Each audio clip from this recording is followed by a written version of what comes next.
انسان بن جاتا ہے مخلص. مخلص بندہ وہ ہوتا ہے جس کو پھر اس لیول کی فکر آ جاتی ہے کہ میرا عمل کہیں ضائع نہ ہو جائے, میں ریاکاری کر کے اپنا عمل ضائع نہ کروں. اپنے ہر عمل پہ وہ اپنا اخلاص, نیت اپنی خالص کرنے کی کوشش کرتا ہے. کیا کرتا ہے وہ؟ نیت خالص کرتا ہے. مطلب میں جو بھی کام کروں وہ کس کی رضا کے لیے ہو جائے. مخلص بندہ کیا چاہتا ہے؟ اللہ کی رضا کے لیے ہوتا ہے, جس میں وہ اپنی نیت کو خالص کرتا ہے, ریاکاری سے بچنے کی کوشش کرتا ہے. مخلص ایک مخلص خا لام صاد ہی روٹ ورڈ ہے, اس کا مخلص کی طرح ہی آپ نے لکھنا ہے, زبر آ جائے گا. ایک مخلص ہے, ایک مخلص ہے. صاد کے لام کے اوپر کیا آ جائے گا؟ زبر. مخلص. مخلص بندہ وہ ہوتا ہے جس کو اللہ تعالیٰ نے, یہ سمجھ لینا ہے, مخلص بندہ وہ ہوتا ہے جس کو اللہ تعالیٰ چنتا ہے. ٹھیک ہے, جس کو اللہ تعالیٰ چنتا ہے. جیسے قرآن میں اللہ تعالیٰ نے کہا ہے, سورہ یوسف میں اللہ تعالیٰ نے کہا ہے کہ وہ میرے ہمارے کیا تھا, انہ من عبادنا المخلصین, وہ ہمارے خالص بندوں میں سے تھا. یوسف علیہ السلام کو جو بچایا تھا نا شر سے, تو کیا کہا تھا کہ وہ میرے کس میں سے تھا؟ خالص بندوں میں سے تھا. اور حضرت موسیٰ علیہ السلام کے لیے بھی اللہ تعالیٰ نے کہا کہ وہ میرے مخلص بندوں میں سے ہے.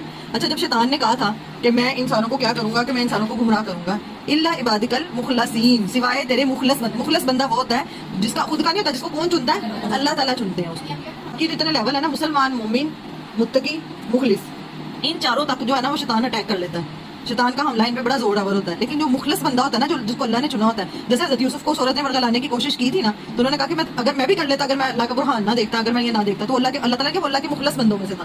مطلب مخلص بندہ کہ اللہ تعالیٰ ایسے اسباب بناتے ہیں کہ شیطان سے وہ پروٹیکشن اس لیول پہ آ جاتا ہے کہ شیطان پھر اس کے پاس نہیں آتا.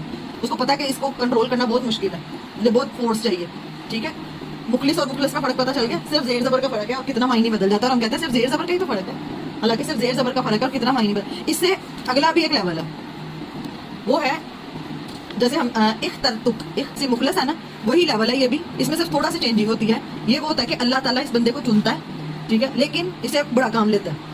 جو مخلص ہم دین کا کوئی بڑا کام, جیسے نبوت اللہ تعالیٰ نے دیا, یا انبیاء کا جو مشن ہوتا ہے, یا اللہ تعالیٰ کوئی بڑا کام لیتا ہے کس سے, جس کو اللہ تعالیٰ یہ والے لیول پہ. اللہ تعالیٰ نے موسیٰ کو کہا تھا اخترتک, کہ میں نے تجھے چن لیا اپنے لیے, تو وہی کو سنو. اس طرح اخترتک کا لیول کون سا ہوتا ہے, جس میں اللہ تعالیٰ کیا کرتے ہیں, بندے کو اپنے کسی بڑے مشن کے لیے چنتے ہیں. کسی خاص مشن کے لیے اللہ تعالیٰ کسی بندے کو لکھ لیں, کسی خاص مشن کے لیے جب اللہ تعالیٰ کسی کو چن لیتا ہے, نبوت کے لیے, رسالت کے لیے, جن کو ایک خاص مقصد دیا جاتا ہے ان کی زندگی کا.